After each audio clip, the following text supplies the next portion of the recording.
'Twas the night before the World Series, and everybody's excited. The Phillies are coming to town with thoughts of beating the Houston Astros. Connor Thomas is joining us, and this is the first time that the Houston Astros have met the Phillies in the playoffs since the epic matchup in the 1980 NLCS. We're going to talk about this and so much more in this special crossover World Series edition of the Locked On Astros and Locked On Phillies podcast. Hello and welcome to Locked On Astros, your daily Astros podcast. Here are your hosts, Eric the Man Heisman and Brett H-Town Wheelhouse Chansey.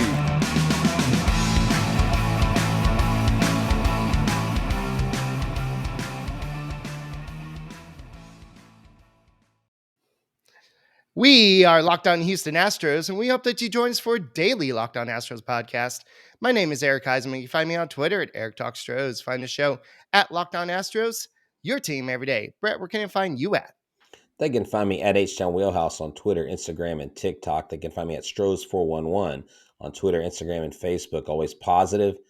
I like the feeling I'm getting about the World Series. Always Stros. Maybe I said locked off for a reason. Maybe the Phillies are about to get locked off the World Series. But Connor Thomas, where can I find you on Twitter?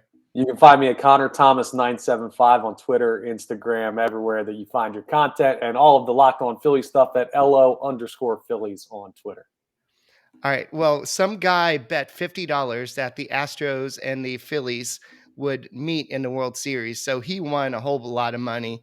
I think it was like $11,000 or something like that. So this was a very unlikely matchup, especially with the Phillies kind of hovering around 500 for most of the year. But to their credit, they did not sell at the trade deadline. They realized that with the new playoff system, anybody could get hot and make it all the way to the World Series. And that's what happened.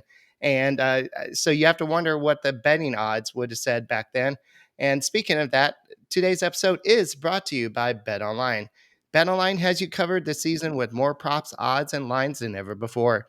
BetOnline, it's where the game starts. And guys, thank you for making Locked On Astros podcast your first listen every day. Whether it's on YouTube, keep on subscribing to us and go and listen to us on Apple, Odyssey, Spotify, wherever you listen to your podcasts. Check us out. And do you want to do a quick little intro for your podcast, Connor? Yeah, absolutely. And thank you for making Locked On Phillies your first listen every day. We're free and available wherever you get your podcasts. One of the last two teams going right now. So there's no better place than Locked On Astros or Locked On Phillies to find your daily MLB content. So go ahead and check out all of the work that we're putting together. All right. So Justin Verlander was just confirmed today. I don't know why the Astros like to wait to the last minute. We don't even know who game 2 starter is, even though it's going to be Framber Valdez. But it's going to be Justin Verlander versus Aaron Nola. What do y'all think about this matchup, guys? You know, I really like this matchup. But you know what, Connor, let's go ahead and let you go first since we have you on. There's two of us. One of you. Let's get your take, and then I'll come in and hit behind you. Well, it's pretty easy for me to say that I don't like this matchup. I mean, you guys watched Verlander all year. You know how good he's been. And I don't care one bit about the stuff that's been popping up about, oh, well, he's not that good in the World Series. Yeah, I'm not looking at that at all. Past performance in a certain spot doesn't necessarily overtake what he's done and what he's been this season, the clear AL Cy Young. So, yeah, it's not a great pitching matchup for the Phillies, despite how good Aaron Nola's been. The only thing that I can hold on to as a positive is how good Nola was back on October 3rd when he faced you guys in the regular season. And I know you weren't playing for anything still, and the Phillies were fighting for a playoff spot, but still, when you go 6 2/3 perfect against this Astros lineup, even if they're not trying, that's something that's comforting. So not a bad matchup for the Phillies, but there are no good matchups against Justin Verlander. Yeah, I agree. I just think with Justin Verlander coming back, he's talked about his lease on life, how he really never thought he didn't know if he would come back and be able to pitch again, how he's got a different perspective. And he was asked today in his press conference, they were like, with all that you've accomplished, how much does getting that first World Series win motivate you? And he says, look, I want to get that first World Series win. I want to help Dusty get his first World Series win. but I'm not going out there. My goal isn't to win a baseball game. There's been games, he said, in the World Series where I didn't deserve to win. And there's been games that I thought I pitched well enough and we could get a win and it just didn't work out. He goes, you try to win the game however you can. He goes, I I'm super thrilled about being the game one starter, but my goal is to give my team a chance to win, and I believe they can do the rest. And I think that, guys, really is what separates the 2022 Astros from all the other championship teams. I believe Sully actually agreed with me, and we don't always agree, that this is probably one of the best, if not the best, Astros teams ever assembled and to make a World Series. Yeah, and if you go back to your statement, I know he's 0-6 with a 5.68 ERA. Verlander's teams are 1-6 in his 7 starts, and but that doesn't matter. That was in the past. I think this is a different team. I think if you look at the Astros bullpen, it's a lot better bullpen than bullpens we've had in the past. The offense, it's a little hit and miss. Depending on what they like. If you look at what the Astros did earlier this year versus Aaron Nola, and I guess in their career, they have a 130 batting average against them and a 345 OPS. So that doesn't look promising. But like you said, that was during regular season. They didn't really have much to play for. And the other appearance was in 2017 when it didn't, that was like 5 years ago. So we don't really take too much stock in what happened 5 years ago for obvious reasons. But uh, Jose Altuve does have 2 hits against him, and Christian Vasquez has 2 hits against him.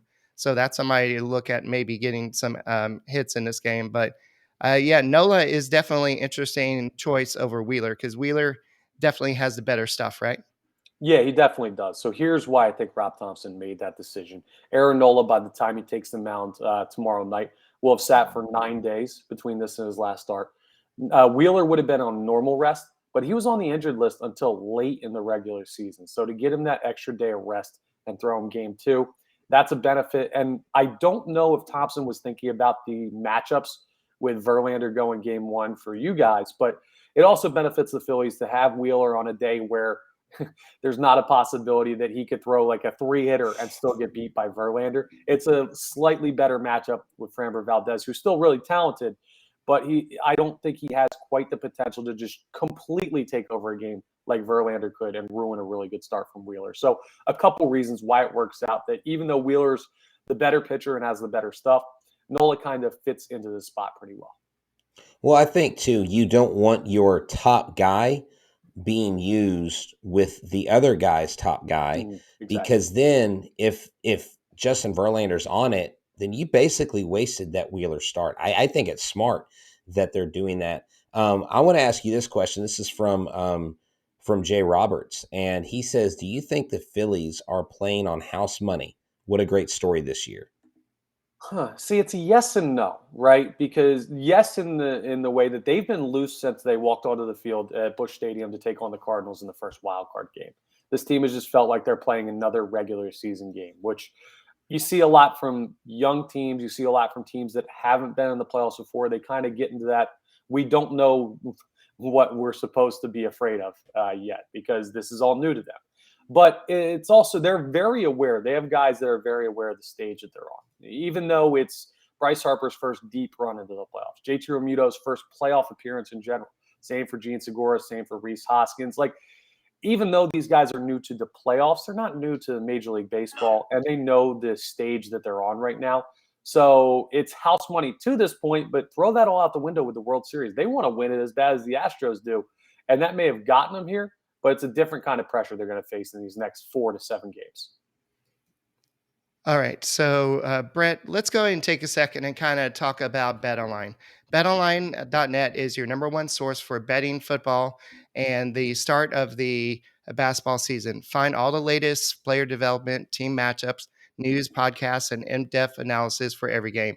And as always, BetOnline remains your continued source for all your sports wagering information and live betting and up to the minute scores for every sport out there. The fastest and easiest way to check in on all your favorite games and events, including MLB, MMA, boxing, and golf. Head to the website today or use your mobile device to learn more. Bet online, it's where the game starts. So, Brett, before the show, I asked you to look up some of the odds from Bet Online. Let's talk about them for the series, the World Series versus the Phillies.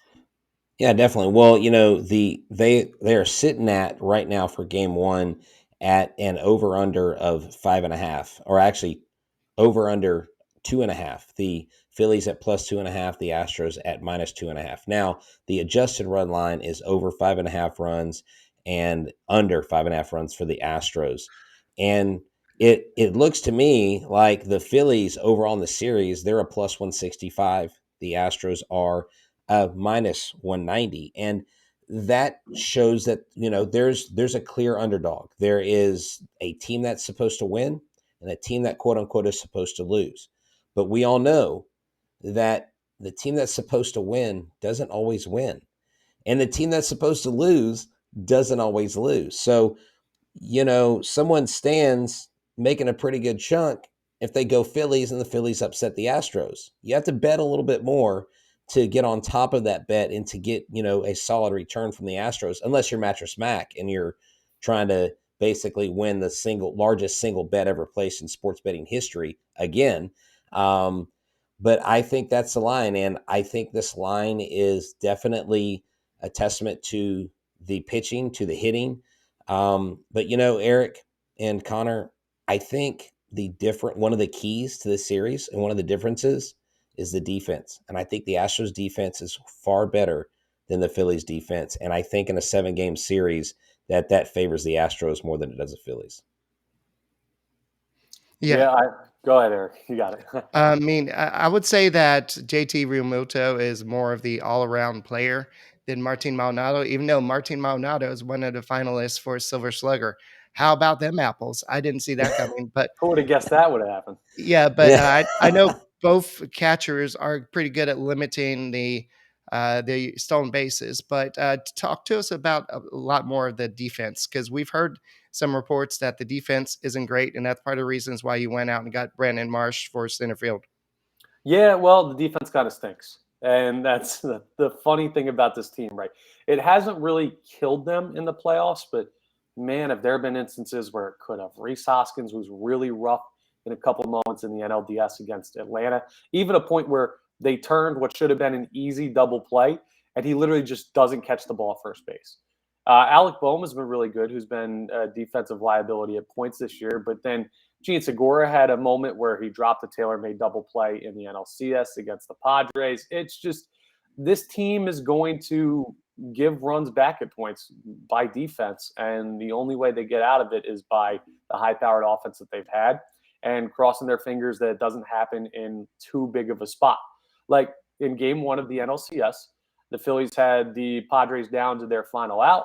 Ground ball to third base. Alec Bohm tries to go to short way to second and just throws it into right field, basically. So they got away with it. They still won that game, but they're living on a razor's edge when it comes to the defense. And a lot of people in Philadelphia are nervous that this will finally be the series where it comes back to bite. So what you guys have been hearing about the defense, yeah, it's a concern for us. Yeah, and that's the thing that we saw with the Yankees. I mean, the Yankees defense was not great. And in that fourth game, the Yankees had a real shot to steal that game and to win and extend it to a game 5, but 2 big errors. The game before in game 3 and then game 4, the terrible exchange attempt to, to turn the double play, and defense, they say in football, defense wins championships, but I think if the Astros pitchers continue to put the zeros up and they are able to neutralize the hot bats, then whatever balls they do put in play, I like my chances with Jeremy Pena, who has taken over quite nicely for Carlos Correa. And I just got to say this: Carlos Correa was the guy when he left, we were like, we lost a clutch player. We lost a player that in the playoffs has this clutch gene. And how is Pena going to match that? And he absolutely has, and turned it into an ALCS MVP trophy. Yeah, I mean, he's been incredible. I don't know. And we kind of face that with the Braves in division, where they'll lose a guy like Freddie Freeman and all of a sudden Matt Olson will be there. Or they'll need a guy in center field and all of a sudden you've just got the NL Rookie of the Year coming out of nowhere. Well, Spencer Strider doesn't win it as well with Michael Harris. So I get the reload thing, and it's very annoying because the Phillies don't do that themselves. It's a tough task, and that's another reason why the Phillies defense has to be good because the Astros are going to take care of business on their end. The Astros are on top of the league at making contact. They're at top of the league of the fewest strikeouts. So they're going to put the ball in play. Yeah, sometimes it's going to be a weak pop up to shortstop, third base, but a lot of times it's going to be a line drive right up the middle, or just so the Phillies have to be ready. And so the Astros are going to take advantage. So if there's an error at any point, as the Yankees found, it could lead to a big inning.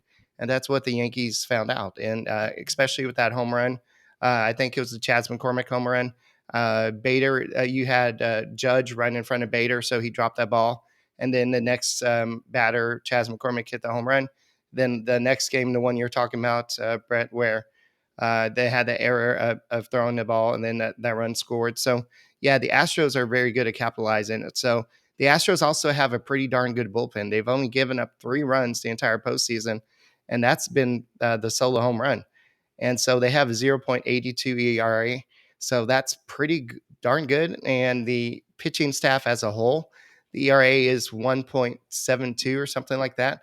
So they're looking pretty good. I know that if you look at, the Astros is 1.88. They have 0.93 whip. They're limiting the opposing batters to 1.78 batting average. They're having 11.1 strikeouts per 9 innings. And so that's a tough matchup. Now, the tough matchup before we go back into the bullpen is how are we going to limit Bryce Harper? Royce Hopkins, that's one thing. Schwarber, that's one thing. But I think Harper, especially as hot as he was, he's the guy the Astros need to focus on. Yeah, and I want to ask you guys about that a little bit because I'm interested to see how Dusty Baker employs his starters, his bullpen, how they attack Harper. Because Rhys Hoskins has been really good, but he normally bats in front of Harper in the lineup. Do you think they're going to work around him to the point where it's just like, don't give him anything he can beat you on? Well, I think what's going to happen is they're going to add Will Smith to the bullpen. He's pretty good against Harper in his career. He's actually faced him a lot in his career. So he's 2 for 14 with a 1.43 batting average in his career. And Smith said, there's no secrets between us. He knows what I have. I know what he's capable of doing. It's just a matter of making pitches and trying to get weak contact. Also, Neris and Stanek are pretty good against left-handed hitters. So that's another Well, option you could do. exactly. So the 2 games that Houston faced on October 3rd and 4th, Bryce Harper was 2 for 8. He had no walks, 2 strikeouts, 1 total base. In his career, he's 105 with only 2 hits and 2 runs scored in those 5 games. Actually, yeah. So Bryce Harper has not had success against the Astros. And I think the Astros is probably the only team that has the right formula to stop him because they have an excellent catcher in Monty Maldonado who game plans like nobody's business. We've had Ryan Stanek on the show, and he talked about it's unreal how much Maldonado studies the game and studies the opponent. And then you have Dusty Baker, who is probably having the game, like the performance of his managing career, absolutely steamrolling the competition, deploying Hunter Brown, Luis Garcia, Ryan Stanek only one time, Brian Abreu, Rafael Montero. I mean, I know it's painful for the opponents to hear this, Ryan Presley, but he has deployed them perfectly. And this is the one team that I think has the ability to stop them, but they can't make mistakes because, like Eric mentioned the other day, or even with Roflo, he's hitting the opposite field. Like Bryce Harper is locked in. And when you got an experienced guy like him locked in, your counterpunch has to be better. You can't be Apollo versus Rocky 1. We've got to be Rocky versus Apollo, the second one where Rocky gets up. And no offense, Philly, but I want us to be Rocky. Yeah, I don't know if we can allow you guys to claim Rocky ahead of this series, but no, it's a fair comparison that I get what you're going at there. I mean, and I haven't done this ahead of any of the other series when I've done crossovers with the folks at Locked On Cardinals or Locked On Braves, Locked On Padres, because frankly, until the Phillies got here, it still has felt like they're gaining momentum, but they're not really there.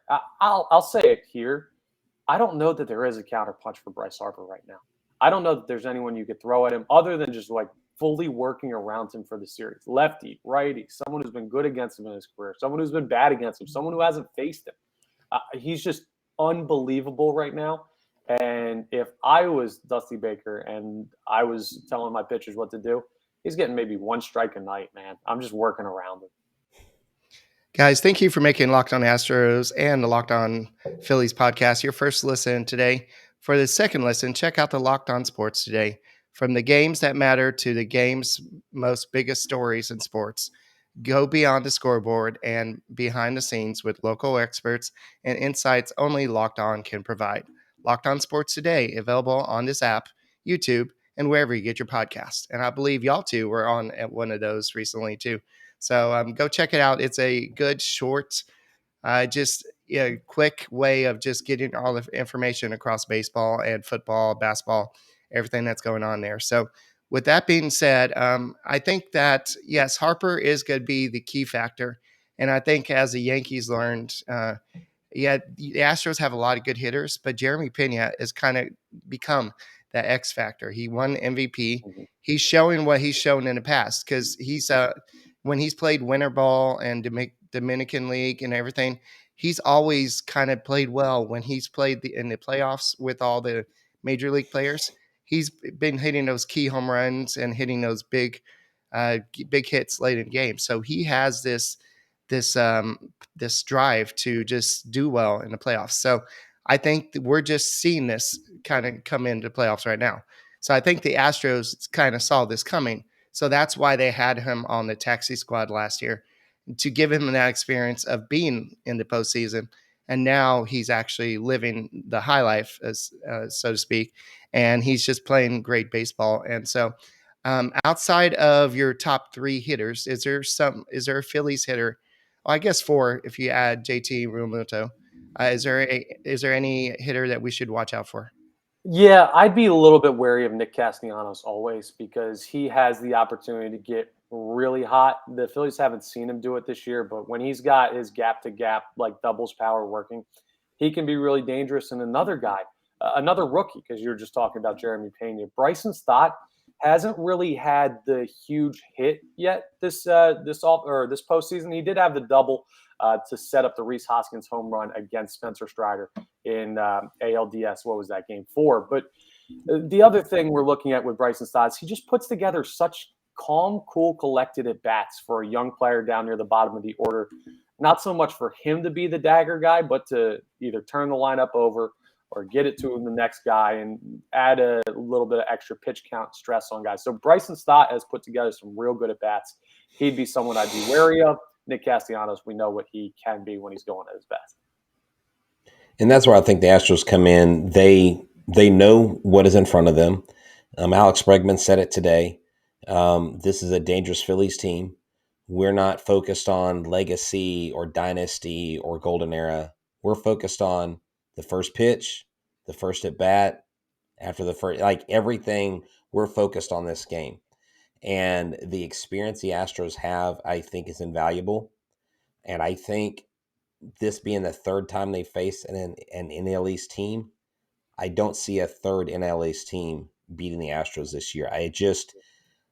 I'm not saying they can't. I just don't see that happening because of our pitching staff. Literally one of the most lockdown performances that I think we've ever seen. Mm-hmm. It can't possibly happen again, right? Like, what are the chances? It can't be another NL East team. I would never The wish third that upon time's you guys. the third time's a charm, right? Right, Connor? Hey, But I guess look, we'll find out.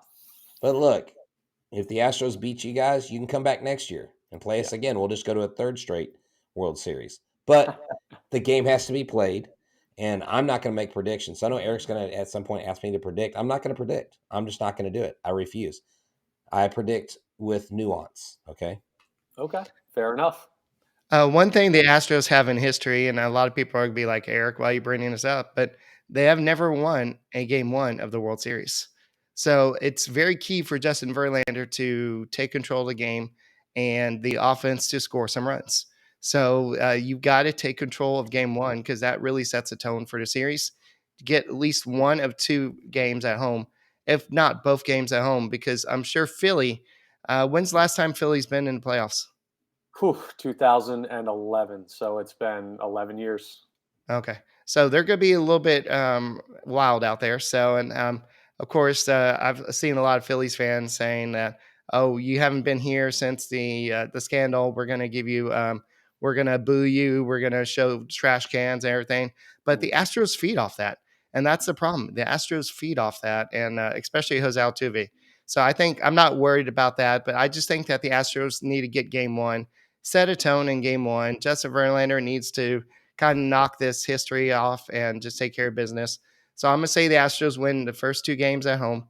I don't see them sweeping their way through the playoffs. I think the Phillies team, the offense is, I, they may have cooled down, but I think the offense is too good.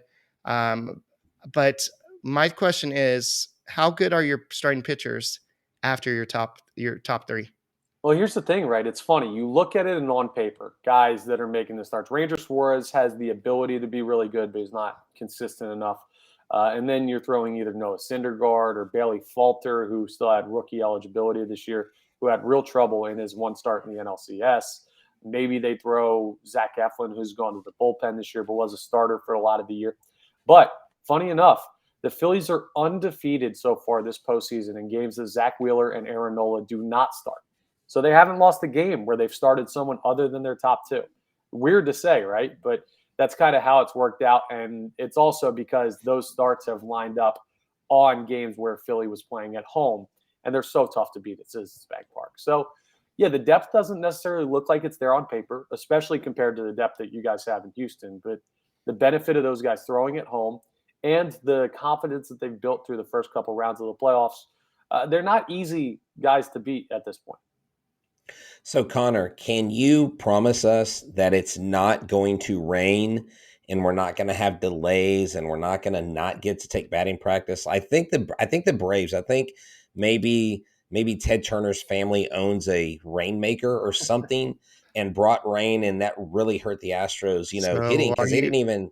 are you Hold on, asking hold him on. to make a prediction? No, I'm asking him.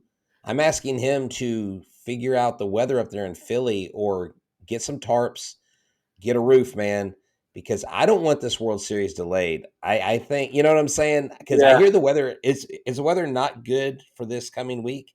I haven't looked at too deep into it because it changes, so often. But this weekend looks good up here, which normally means, and the weather actually temperature wise doesn't look too bad, which is more the thing than rain. Like you can push the game a couple hours back, even if it has to get moved day to day. I'd be much more worried about the temperature from both sides, but I haven't seen anything too worrisome when it comes to the forecast coming up. So hopefully no rain.